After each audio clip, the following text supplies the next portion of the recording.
पशुपतिनाथ निराले हैं। कहीं विश्वनाथ कहीं अमरनाथ कहीं पशुपतिनाथ निराले हैं। कोई और नहीं ये तो अपने ही बाबा डमरू वाले हैं।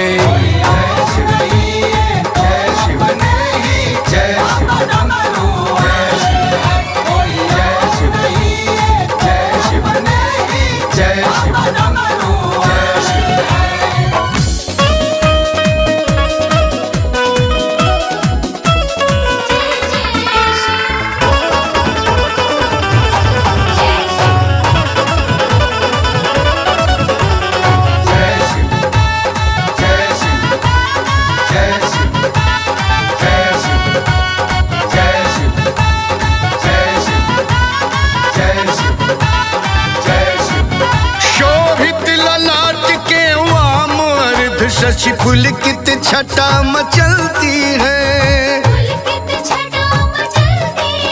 अविराम जटाओं से जिनके सुरसर की धार निकलती है। अद्भुत स्वरूप की छवि अनूप सर्पों की माला डाले हैं। कोई और नहीं ये तो अपने ही बाबा डमरू वाले हैं।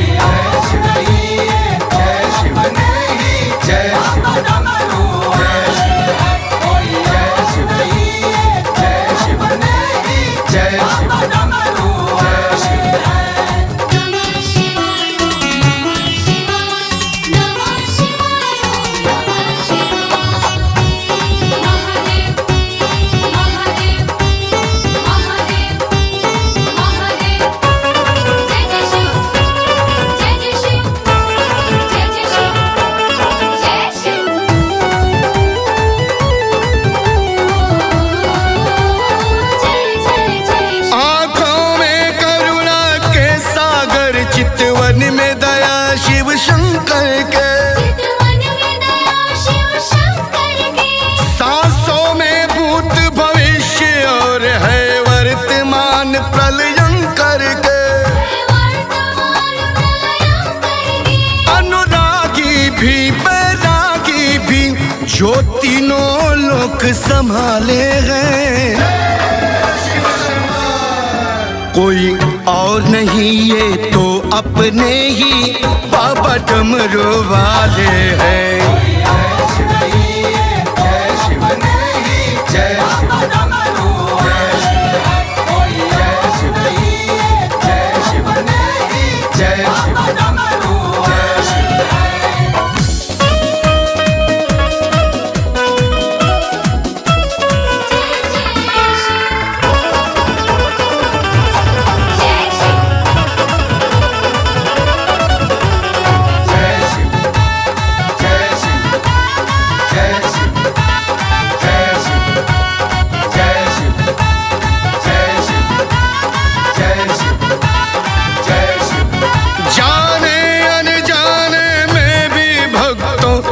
प्रसन्न हो जाते हैं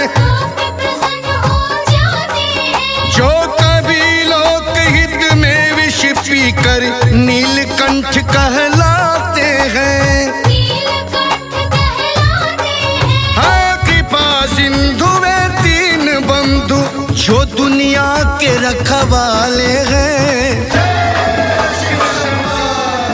कोई और नहीं ये तो अपने ही बाबा डमरू वाले हैं।